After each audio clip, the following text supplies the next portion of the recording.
श्री राम। दोस्तों, सीता परित्याग के बाद जनक राम से मिलने आते थे क्या? सीता की शपथ का पत्र सुनिए। लक्ष्मण जी आते हैं और राम से कहते हैं, भैया महाराज जनक पधारे हैं। राम कहते हैं, जनक कहाँ है? राजमहल में प्रवेश कर रहे हैं। लक्ष्मण कहते हैं, राजमहल में प्रवेश कर रहे हैं। फिर राम जी उनको लिवाने के लिए आते हैं। राजा जनक के पास जाते हैं और उनको लेकर के आते हैं। राम जी राजा जनक को प्रणाम करते हैं, अंदर लेकर आते हैं और सारी बातें, सारा घर का हाल चाल पूछते हैं। राजा जनक राम को देखकर बहुत ही भावुक हो जाते हैं, कुछ बोल नहीं सकते, अंदर से बहुत दुखी हो जाते हैं। देखते ही रह जाते हैं हैरानी से राम के चेहरे की तरफ।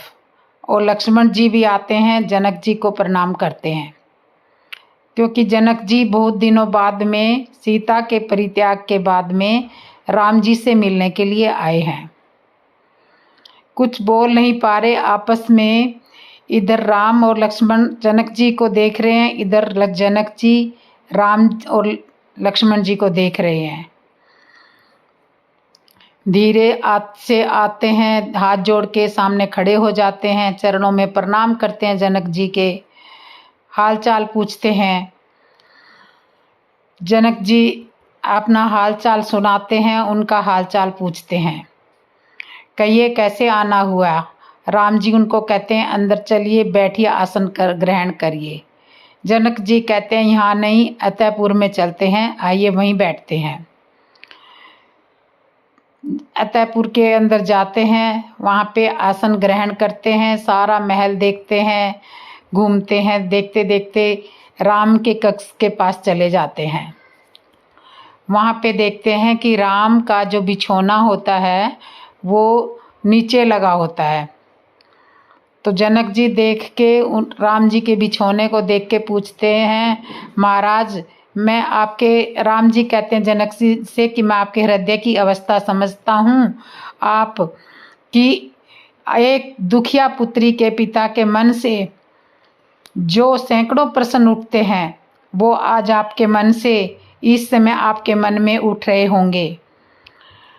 जनक जी देखते हैं, आप वो सारे प्रश्न मुझसे पूछना भी चाहते होंगे, लेकिन कि मेरी पुत्री के साथ जो घोर अन्याय तुमने किया है वो किस कारण से किया? आपके मन में ये सवाल उठ रहे होंगे। राम जी कह रहे हैं जनक जी से कि मेरी पुत्री का क्या दोष था जो तुमने उनके साथ ऐसा अन्याय किया, आमुष व्यवहार किया और एक निसहाय स्त्री पर अत्याचार का आरोप भी आपने लगाना चाहा, परंतु एक पुत्री का पिता होने की अवस्था ने आपके जीवा पर ताला लगा दिया है। राम जी कह रहे हैं जनक जी को, और आप चाहते हुए भी कुछ नहीं पूछ सकते, आप कुछ सवाल नहीं मुझसे कर रहे। मुझे यही आशंका थी कि आप एक दिन यह सारे प्रश्न मुझसे पूछने आवश्यक जरूर आएंगे, तो मैं क्या उत्तर दूंगा? राम जी जनक जी को कह रहे हैं, महाराज आपके इन समस्त मौन प्रश्नों का मेरे पास एक ही उत्तर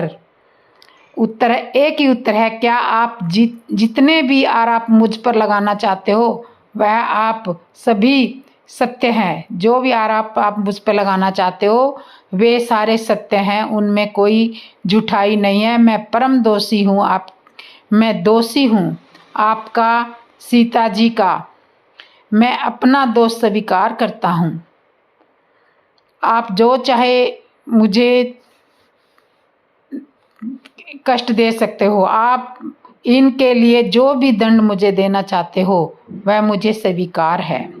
राम जी जनक जी को कह रहे हैं। राम जी जनक जी को कह रहे हैं, मैं अपने कर्मों का दंड भोगने के लिए तैयार हूँ। राम दंड तो, जनक जी कहते हैं, राम दंड तो समय तुम अपने आप को दे ही रहे हो। इससे अधिक दंड मैं और क्या दे सकता हूँ? मैं इससे ज़्यादा दंड तुम्हें क्या दे सकता हूँ? मैं तो विधिना का यह खेल देख रहा हूँ कि किस प्रकार एक राजा अपने ही राज्य में महामानव उस पाप का न तो भोगता है जो पाप उसने किया ही नहीं है, वह पाप का दंड वह राजा भोग रहा है। नहीं, मैं तुम्हारी यह तपोभूमि देख रहा हूँ। तपोभूमि में राजा जनक ने राम जी का नीचे धरती पर आसन देखा, जहाँ पर एक राजा तब अपने राजमहल में रहते हुए भी एक साधु की तरह रहता हो, तपस्वियों की तरह रहता हो। इससे ज़्यादा मैं दंड में क्या दे सकता हूँ? दंड तो तुम राम, तुम्हारी यह अवस्था से मन में बहुत पीड़ा होती है, और जो राजमहल होकर निसहाय अवस्था में वनों में मारी भटकती है, फिर तुम्हारा उसकी तरफ ध्यान क्यों नहीं जा रहा? राम जी कहते हैं कि मेरा बिस्तर तो आपको दिख रहा है, मेरे बिछौने को देख के आप कह रहे हो, लेकिन जो निसहाय वन भटक रही है उसका क्या है? उसकी तरफ आपका ध्यान क्यों नहीं गया? तब जनक जी कहते हैं कि तुमने मेरी पुत्री को पहचाना ही नहीं है। वह अगर पहचान लेते तो उसको निसहाय नहीं कहते। राम, मेरी पुत्री निसहाय नहीं है, उसका सहायक है, उसका सहायक उसका धर्म है। जिस स्त्री की रक्षा उसका धर्म करता है वो कभी निसहाय और निर्बल नहीं रहती। राम जी को जनक जी कह रहे हैं, क्योंकि राम जी ने ये कहा था कि आपको मेरा साधुपन तो दिख रहा है लेकिन पुत्री का नहीं दिख रहा। तो यदि मेरी पुत्री सचमुच निसहाय होती तो मैं उसी दिन उसका पिता उसकी सहायता करने के लिए आ जाता। लेकिन मुझे पता है कि मेरी पुत्री निसहाय नहीं है, मेरी पुत्री निर्बल नहीं है, क्योंकि उसी रात मुझे पता चल गया था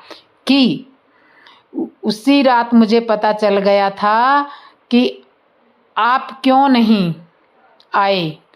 राम जी कहते हैं जब आपको पता चल गया था क्यों नहीं आए थी सीता का तब जनक जी कहते हैं सीता का यह आदेश था। सीता का आदेश पाने के लिए मैं यहाँ नहीं आया। सीता ने मुझे शपथ दिलाई थी सीता का आदेश पालने का। क्या आप सीता से मिले थे? राम जी बोल रहे। राम जी ने पूछा था कि सीता का आदेश का आपको कैसे पता चला, क्या आप सीता से मिले? तो जनक जी कह रहे हैं नहीं, मैं मिला नहीं। तो राम जी कहते हैं आपको आदेश कैसे मिला? तो वो बताते हैं कि तब उसने त्याग का निर्णय लिया था। जब सीता ने त्याग का निर्णय लिया था तब अपनी परिचारिका के हाथ उसने मुझे यह पत्रिका भेजी थी। उसमें उसने अपना यह निर्णय और कारणों का पूरा विवरण लिखा था, और यह पढ़कर आप उसके निर्णय में कैसे सहमत हो गए? आपने यहाँ आकर उसके निर्णय को बदलने का प्रयास क्यों नहीं किया? राम जी कह रहे हैं जनक जी को, क्यों नहीं कहा? फिर तुम उसका निर्णय कैसे नहीं? तो राजा जनक राम जी को कहते हैं कि तुम तो यहाँ थे, फिर भी तुमने बहुत प्रयास किए, लेकिन निर्णय को नहीं बदल सकते। होने को कोई नहीं टाल सकता। इसी आदेश की वजह से मैं भी नहीं आया था। इसी प्रकार उसने मुझे भी परास्त किया था। राम जी ने कहा मुझे सीता ने शपथ दिलाई थी, तो इसी तरह जनक जी कहते हैं मुझे भी सीता ने अपनी शपथ से हरा दिया था। इस बलिदान से जहाँ तुम्हारे कुल का गौरव बढ़ा गई, वहाँ मेरा सर भी गर्व से वो ऊंचा करा गई। जनक जी कह रहे हैं कि जहाँ सीता तुम्हारा मान बढ़ा गई वहाँ मेरा भी गौरव बढ़ा दिया। इस पत्रिका को पढ़कर देखो, इसमें क्या लिखा है। सीता की पूजा और वंदना करने को मन करता है इस पत्रिका को पढ़ने से। तो राम जी को जनक जी ये पत्रिका हैं उस पर सारी नारी जाति का युगों युगांतर तक गर्व करती रहेगी, ऐसा कुछ लिखा हुआ है।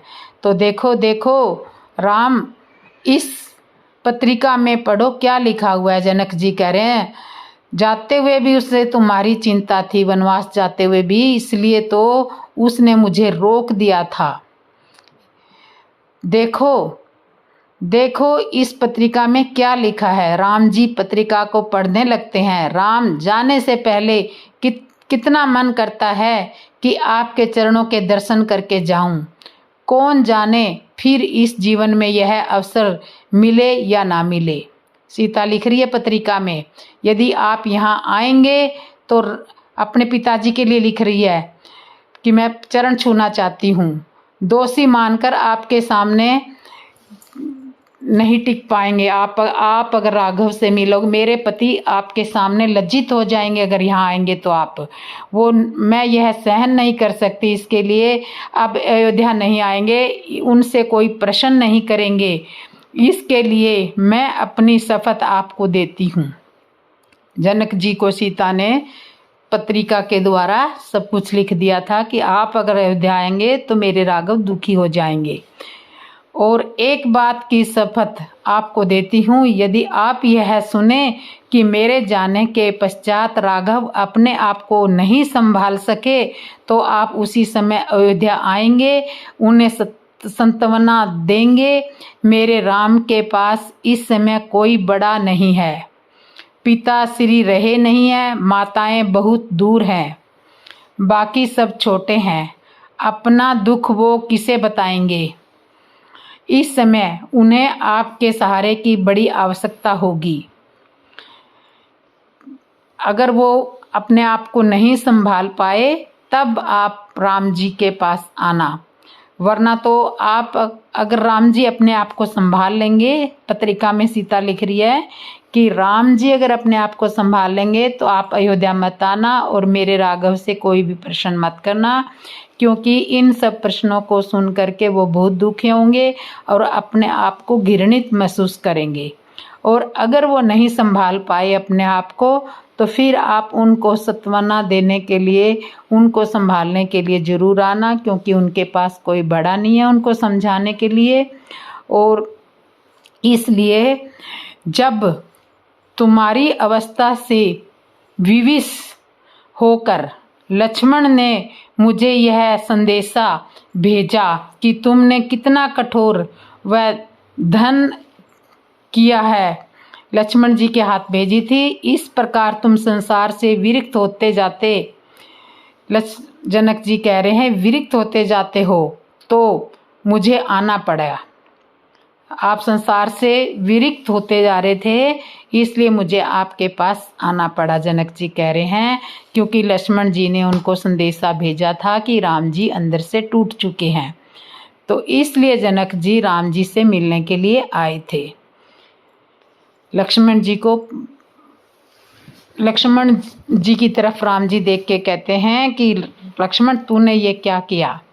लक्ष्मण जी कहते हैं भैया क्षमा करना, भैया मुझसे आपकी यह मौन वेदना सही नहीं जा रही थी, कभी अपने मन की बात तो कहते मेरे से, हम सब के सामने केवल मुस्कुराते रहते हो, अपने अंदर की पीड़ा हमें नहीं बताई।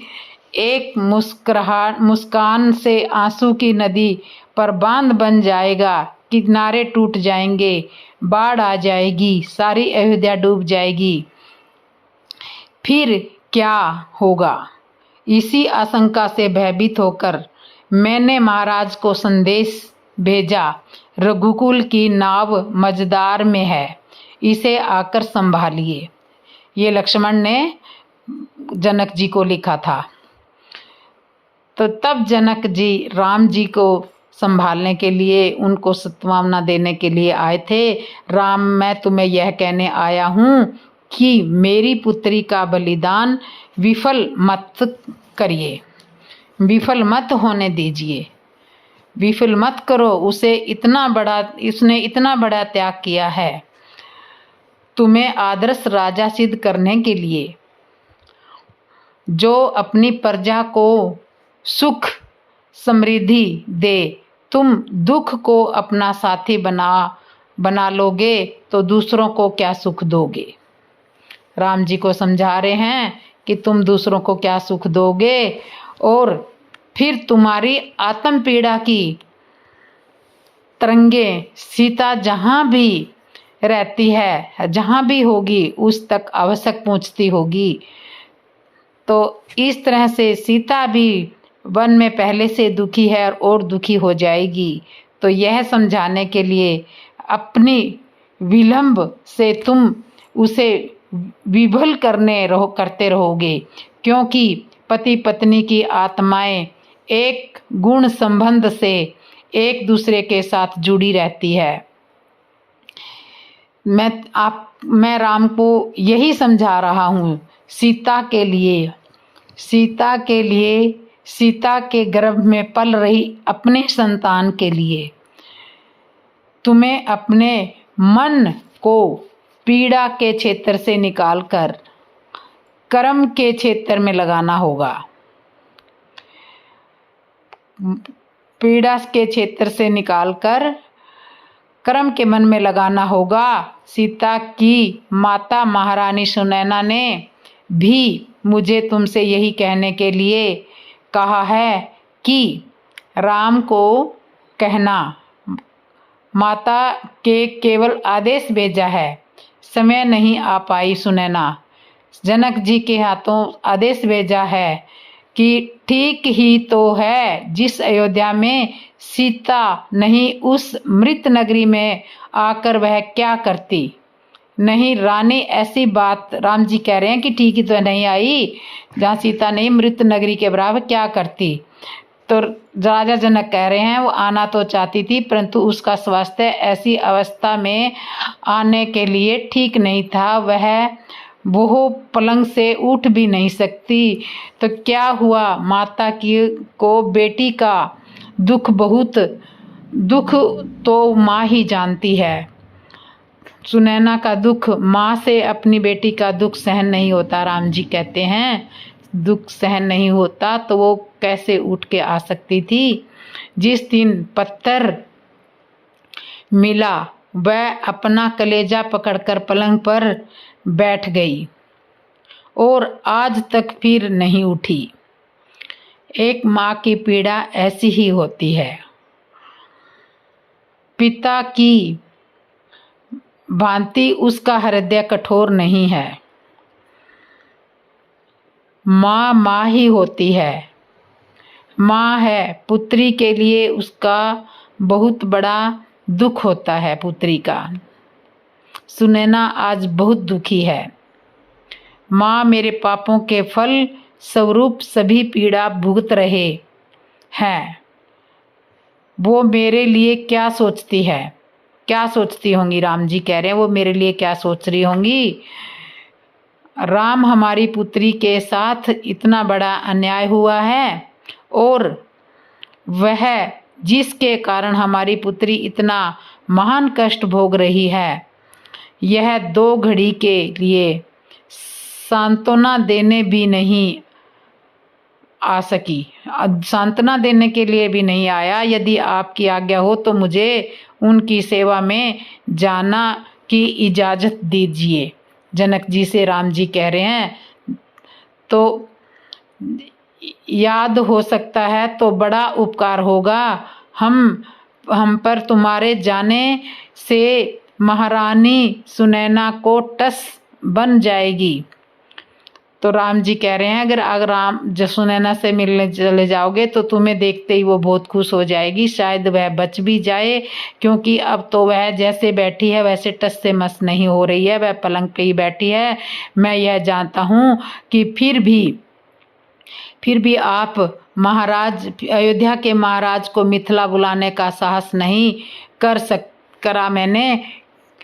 सका, क्योंकि महाराज राम अयोध्या का राजा सही, परंतु राम आपका पुत्र भी है। राम जी कह रहे हैं मैं आपका पुत्र भी हूँ, मैं राजा हूँ तो क्या हुआ, पुत्र को आज्ञा देने में तुम्हें क्या जाता, आप मुझे बुला लेते। माता सुनैना पे इतना कष्ट आया है। मैं पिता ऐसा संकोच तभी करता है जब उसे पुत्र को कोई संदेह हो। मेरे में खोट तो होगा ही तो खोट तो होगा ही नहीं। राम तुम्हारे मन में खोट की कल्पना करना भी पाप है। तुम्हारे अंदर कोई खोट नहीं है, मुझसे भूल हो गई। मुझे यह संकोच नहीं करना चाहिए था, मुझे आपको बुला लेना चाहिए था। मैंने सोचा आप एक राजा हो और तुम्हारे आने से महारानी सुनैना को जीवन दान मिल जाएगा। और आप अगर हो सके तो अब आप मिथिला चले और मेरे साथ ही चलो। पुत्र मेरे साथ ही जाकर माता सुनैना को समझाओ तो हो सके तो आपके जाने से वो बच जाए और वो पलंग से खड़ी हो जाए। तो इस तरह से सीता के परित्याग के बाद जनक जी राम जी से मिलने आते हैं, क्योंकि राम जी से मिलने इसलिए आते हैं कि वो राम जी ज़्यादा परेशान रहने लग गए थे, तो लक्ष्मण जी ने ही उन्हें पत्रिका भेजकर बुलाया था कि राम को समझाने के लिए अयोध्या में आओ।